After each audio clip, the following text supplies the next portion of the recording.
एक मजबूर गरीब पिता रामलाल की है, जो अपनी बेटी रूपा के साथ बिंदापुर गांव में रहता था। 4 साल पहले उसकी पत्नी की मौत हो गई थी। अब वो अपनी बेटी रूपा के साथ अकेले रहता था।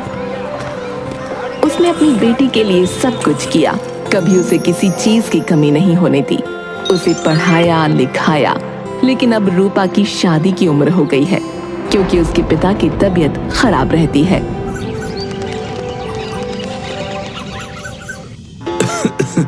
बेटा, मुझे एक गिलास पानी देना। हाँ पिताजी, अभी लाई। रूपा अपने पिता को पानी देती है। पिताजी, आपको कितनी बार कहा है दवाई ले लो, लेकिन आप सुनते ही नहीं हो। बेटा, मेरी तबीयत दवाई से नहीं, तेरी शादी करके ही ठीक होगी, जब मैं अपने सर पर से यह कर्जा उतार दूंगा। रूपा अपने पिता को पानी देने के बाद रसोई घर में वापस खाना बनाने चली जाती है और रामलाल बाहर अपनी गायों को चारा डालने जाता है। तभी वहां से रिंकू सेठ गुजर रहा होता है। अरे क्या हाल है रामलाल भाई, आजकल बड़े ही कम दिखाई देते हो। मैं ठीक हूँ भाई, बस आजकल तबीयत ने साथ छोड़ रखा है। तुम कैसे हो? मैं भी ठीक हूँ भाई, बस आजकल इतना इधर उधर करके थक सा गया हूँ। कहाँ घूम रहे हो? अरे कुछ नहीं भाई, बस तुम तो जानते ही हो, मैं लोगों की शादी करवाता हूँ, जिसके सिलसिले में मुझे गांव से बाहर शहर जाना पड़ता है। रिंकू की शादी की बात करते ही रामलाल का मुंह उतर जाता है। अरे क्या हुआ भाई, तेरा मुंह इतना उतरा हुआ क्यों है? क्या बताऊं भाई, बेटी की शादी करनी है, लेकिन अब तक कोई लड़का ही नहीं मिला। आपकी नजर में कोई लड़का है तो बताओ। अरे भाई तुम टेंशन क्यों लेते हो, मैं जल्दी ही हमारी गुड़िया की शादी एक अच्छे घर में करवा दूंगा। अच्छा, टेंशन मत लो। ठीक है भाई। ऐसा कहते हुए रिंकू अपनी साइकिल से वापस अपने घर की ओर चला जाता है। ऐसा करते हुए 1 हफ्ता बीत जाता है। फिर एक दिन रिंकू सेठ वापस रामलाल के घर आता है। नमस्ते अंकल, आप कैसे हैं? ये लीजिए पानी। नमस्ते गुड़िया, मैं अच्छा हूँ, तुम कैसी हो और पढ़ाई कैसी चल रही है? मैं ठीक हूँ और पढ़ाई भी अच्छी चल रही है। तभी रामलाल घर आता है। अब कैसे हो भाई, तुम कब आए? मुझे तो पता ही नहीं चला। मैं बस अभी आया हूँ, आओ बैठो। बेटा रूपा, जाओ कुछ खाने को ले आओ। ठीक है पिताजी। और कैसे आना हुआ भाई?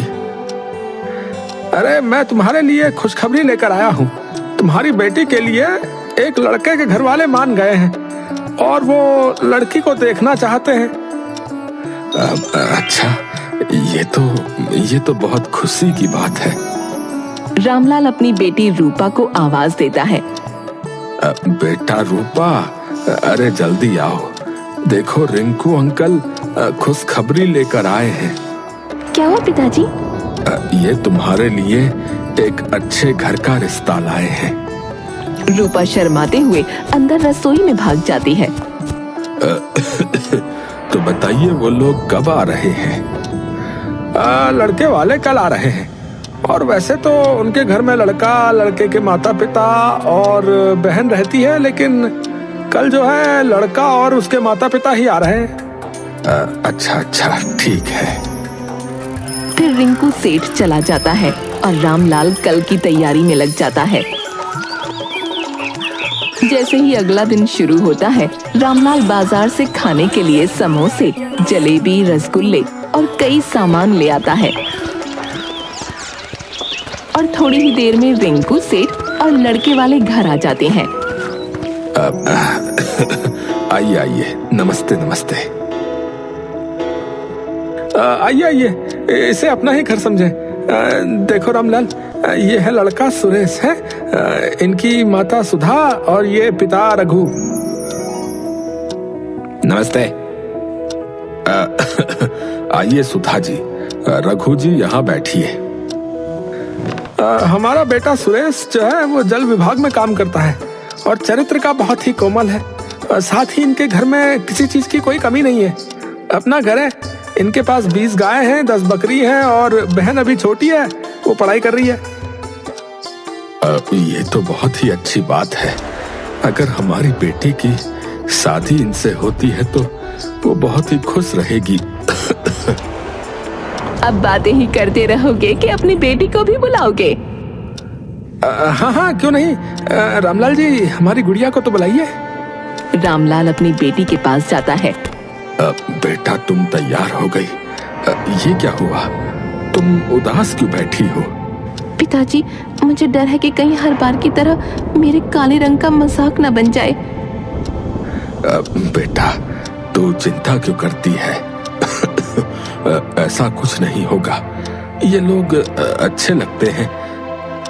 चल खड़ी हो जा और बाहर चाय लेके आ। तभी रामलाल अपनी बेटी रूपा को गले लगाता है और उसके सर का पल्लू ठीक करता है और रूपा बाहर चाय लेकर आती है। नमस्ते। नमस्ते। यह है हमारी बेटी रूपा। हमारी बच्ची बहुत ही भोली है और इसने अपना कॉलेज भी बहुत अच्छे नंबरों से पास किया है। साथ ही आपका घर संभाल लेगी और अगर आप इसके हाथ का खाना खाते हो तो बता रहा हूँ, खाते ही रह जाओगे। हाँ। सुरेश, सुधा और रघु तीनों एक दूसरे की तरफ देख रहे हैं। ए माँ, ये तो फोटो से भी ज्यादा काली है। मैं इससे शादी करूंगा। सही कहा, ये तो एकदम काली है। इसके आगे तो हमारी भैंस गोरी है। अब सुधा जी, कोई दिक्कत है क्या? हाँ, दिक्कत तो है। आपने हमसे इतना बड़ा झूठ बोला। मैं कुछ समझा नहीं। आपने तो हमें फोटो दी थी, उसमें आपकी बेटी का रंग तो बड़ा साफ था, लेकिन असलियत तो कुछ और ही है। माँ, मैं इससे शादी नहीं कर सकता। आप सबने मिलकर हमारे साथ धोखा किया है। सुधा जी, आप गुस्सा क्यों हो रही हैं? एक रंग की ही तो बात है। अंकल जी, ऐसा है, मैं आपकी इज्जत करता हूँ इसलिए कुछ कह नहीं रहा, लेकिन मोहल्ले में मेरी भी कोई इज्जत है। मैं इसे लेके घूमूंगा तो लोग मुझ पर हंसेंगे। ये सब होता देख रूपा रोते हुए अंदर भाग गई। तुम माँ बेटे दोनों चुप करो।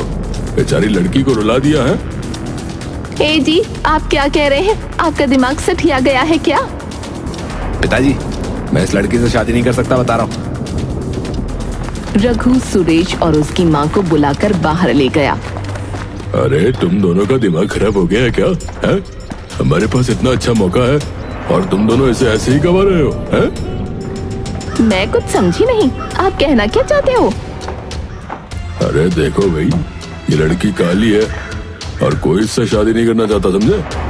लेकिन इसका पिता जो है वो मजबूर है, जो कैसे भी करके इसकी शादी करवाना चाहता है, समझे? और हमें इसी चीज का फायदा उठाना है, समझे? दादी, साफ बोलो ना, मुझे आपकी बातें समझ नहीं आ रही है। इसमें हमारा फायदा कैसे है? अरे देखो भाई, मैं समझाता हूँ ना। अगर हम इस लड़की की शादी तुमसे करवा देते हैं तो हम इससे अच्छा खासा दहेज ले सकते हैं और कुछ टाइम के बाद इसको छोड़ के तुम्हारी शादी किसी सुंदर लड़की से करवा देंगे, है भाई? क्या बात है, आपका दिमाग तो सबसे आगे चलता है। ठीक है, मुझे मंजूर है। तीनों वापस घर में आते हैं और आकर बैठ जाते हैं। इन दोनों ने जो भी कहा उसके लिए मैं आपसे माफी मांगता हूँ। मुझे ये शादी मंजूर है। मानो रामलाल और रिंकू सेठ के चेहरे पर खुशी सी झलक आ गई। बधाई हो। मुझे तो समझ नहीं आ रहा मैं आपको धन्यवाद कैसे कहूँ। लेकिन हमारी कुछ शर्तें हैं भाई। रिंकू सेठ और रामलाल एक दूसरे की तरफ देखते हैं। कैसी शर्तें? देखिए, बात साफ है, हमें एक बाइक, 2 लाख रुपए और एक 100 बीघा जमीन चाहिए। साथ ही शादी बहुत ही अच्छी होनी चाहिए भाई, है? साहब, मैं इतना सब कैसे दूंगा? हम गरीब लोग हैं। देखो भाई, मुझे ये सब नहीं पता। और वैसे भी ये कोई दहेज थोड़ी है। आखिरकार ये सब तुम्हारी बेटी और दामाद के भविष्य के लिए ही है। मुझे माफ करना, लेकिन मेरी इतनी हैसियत नहीं है। मेरी बेटी बहुत अच्छी है, आपके घर को बहुत खुश रखेगी और कभी शिकायत का मौका नहीं देगी। हम ये सब नहीं जानते। अगर तुम्हें मंजूर हो तो बता देना। चलो जी, चलो बेटा। चलिए ठीक है जी, अब हम चलते हैं। आप बता दीजिएगा। इसके बाद लड़के वाले रामलाल के घर से चले जाते हैं। भाई, मैं ये सब कैसे दूंगा? मेरे पास तो पैसे भी नहीं है। भाई मैं समझता हूँ, लेकिन गुड़िया की शादी करनी है तो करना ही पड़ेगा, वरना ये रिश्ता भी हाथ से निकल जाएगा। लेकिन भाई रिंकू सेठ बिना कुछ कहे रामलाल के घर से चला गया। पिताजी, हम उनकी सारी शर्तें नहीं मान सकते। लेकिन हमारे पास पैसे भी नहीं है, और ये नहीं करेंगे तो कौन करेगा? लेकिन पिताजी। तुम इसकी चिंता मत करो, मैं कुछ भी करूंगा, लेकिन तुम्हारी शादी जरूर होगी बेटा। रामलाल अपने गांव के साहूकार से मिलने जाता है और उससे कर्जा लेता है और अपना घर गिरवी रख देता है ताकि वो अपनी बेटी की शादी धूमधाम से कर सके। वो रिंकू सेठ के पास जाता है और उसको शादी के लिए हाँ कर देता है। और फिर कुछ दिनों बाद रामलाल अपनी बेटी रूपा और सुरेश की शादी बहुत ही अच्छे से करता है। वो अपनी बेटी की शादी में दहेज देता है और उसे किसी चीज की कमी नहीं होने देता। शादी के अगले दिन तो जैसी से तो कोई शादी भी ना करता, वो तो हम लोगों को दया आ गई तुझ पर। चल जा, मेरे लिए चाय बना के ला। चल जा। भैया, भाभी लाए हो या डूबता हुआ सूरज जो दिखाई ही नहीं देता? तेरे बाप ने तो तुझे कौड़ियों में बेच दिया है। अपने बाप से और पैसा मांग, वरना हमसे बुरा कोई नहीं होगा। सभी लोग जोर जोर से हंसने लगते हैं। दिन पर दिन सबने रूपा के साथ गलत बर्ताव किया। उसको दिन रात काम पर लगाए रखा और सुरेश दारू पीकर आकर रूपा को बहुत मारता था कि आए दिन बढ़ता ही चला गया। एक दिन, मुझसे अब और नहीं रहा जाता, ये सब लोग मुझे मिलकर बहुत मारते हैं। भाभी, आपको आपके घर चले जाना चाहिए, वरना ये आपको जान से मार देंगे। तुम मेरी मदद करो, मेरे पिता तक मेरा लेटर भिजवा दो। ये लोग तो मुझे घर से निकलने तक नहीं देते। ठीक है, आप कल सुबह मुझे छुपाकर लेटर देना, मैं उन तक पहुंचा दूंगी। रूपा अपने पिता को लेटर लिखती है। पिताजी, इन लोगों ने मेरा इस घर में जीना हराम कर रखा है। ये लोग मुझे दहेज के लिए परेशान करते हैं। सुरेश रोजाना पीकर आता है और मुझे मारता है। अगर आपने मुझे नहीं बचाया तो मैं मर जाऊंगी। भाभी, मुझे लेटर दे दो। ये लो, और ये मेरे पिताजी के हाथ में ही देना। मीना ये होते हुए देख सुन लेती है और जाकर रितु के हाथ से वो लेटर छीन लेती है और अपनी माँ को आवाज लगाती है। माँ, जल्दी आओ तो। क्या हुआ? इतनी सुबह सुबह क्यों गला फाड़ रही है? ये लो, अपनी कलमुई बहू की हरकतें देख लो। अपने पिताजी को चोरी छुप के लेटर भेज रही थी। क्यों रे कलमुई, अब तू हमारे खिलाफ जाएगी? हाँ, आज तो तुझे सबक सिखाना पड़ेगा। सुधा रसोई घर में जाती है और मिट्टी का तेल और माचिस ले आती है। मीना, जाके इसके हाथ पकड़। नहीं माँ जी, नहीं माँ जी, नहीं। आज तो तुझे मजा चखा के रहेंगे। यहाँ रूपा अपनी जान बचाने की भीख मांग रही थी और वहीं दूसरी ओर रामलाल पहली बार अपनी बेटी के ससुराल जाने की खरीदारी कर रहा था। तभी एक दूध वाला मिलता है। और भाई साहब, अरे बड़ा खुश हो, क्या बात है भैया? अरे खुश तो होऊंगा ही, आखिर अपनी बेटी के ससुराल जो जा रहा हूँ। अरे भैया, ठीक है। अरे हमारी गुड़िया को भी हमरा आशीर्वाद देना भैया। है अच्छा, जय राम जी की भैया। रामलाल अपनी बेटी के ससुराल पहुंचता है। जैसे ही गेट खोलता है, वो देखता है कि सभी उसकी बेटी को मिलकर जान से मारने की कोशिश कर रहे हैं। ये होता देख रामलाल के पैरों के नीचे से जमीन खिसक गई और उसके हाथ से मिठाई का डिब्बा गिर गया। पिताजी! बेटा, ये सब क्या हो रहा है? ये सब मुझे मारने की कोशिश कर रहे हैं पिताजी। मैं आ गया हूँ ना। तुझे कुछ नहीं होने दूंगा मेरी गुड़िया, तुझे कुछ नहीं होने दूंगा। मुझे यहाँ से ले चलो, ले चलो। सुधा जी, आपने मेरी बेटी का ये क्या हाल कर रखा है? वो तभी सुरेश घर आता है। ए, निकल हमारे घर से, चल निकल। दामाद जी, ये आप क्या कर रहे हैं? ये सब मिलकर मेरी गुड़िया को मार रहे हैं, आप इन्हें समझाइए।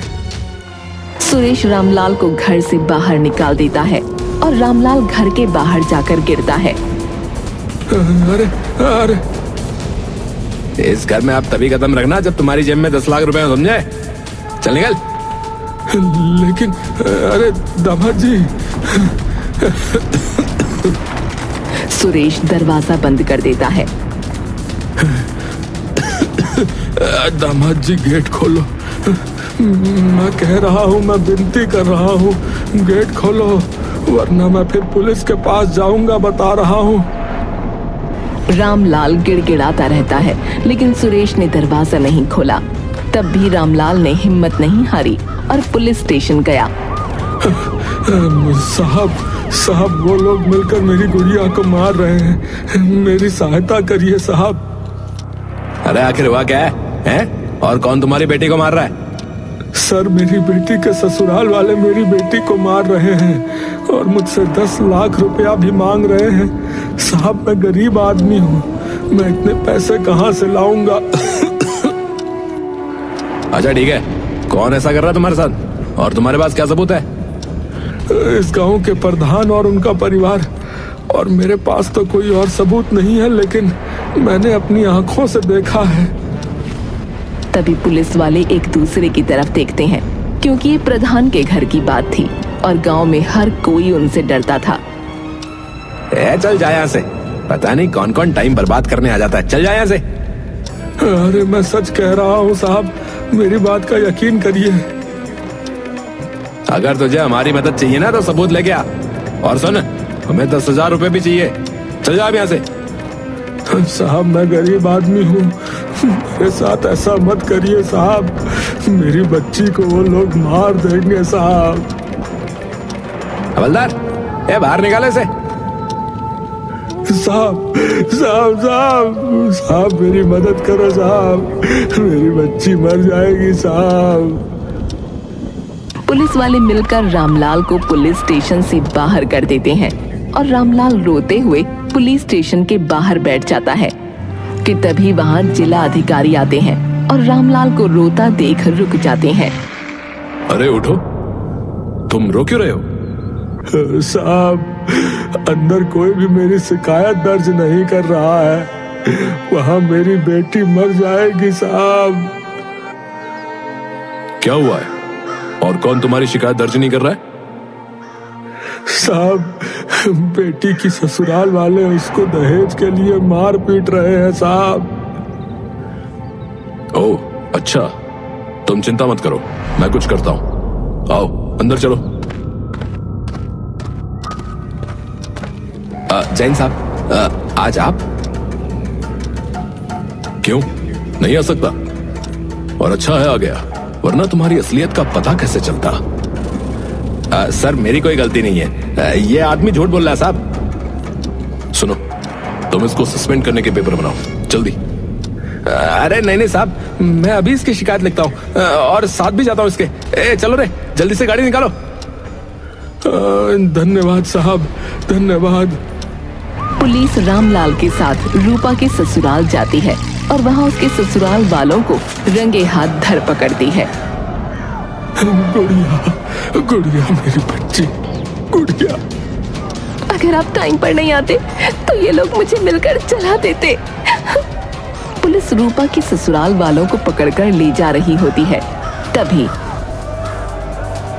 अरे मैं तुमसे बहुत प्यार करता हूँ, मुझे माफ कर दो, माफ कर दो मुझे, मैं प्यार करता हूँ तुमसे।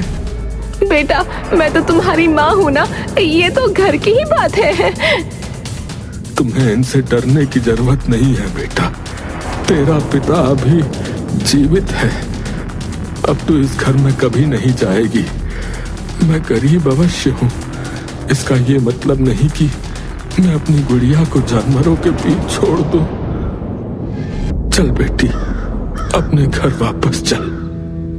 सबको जेल भिजवाकर रामलाल अपनी बेटी को पूरी खुशी से और बैंड बाजे के साथ गांव वापस लेकर आता है और पूरे गांव ने रूपा का स्वागत बहुत धूमधाम से किया।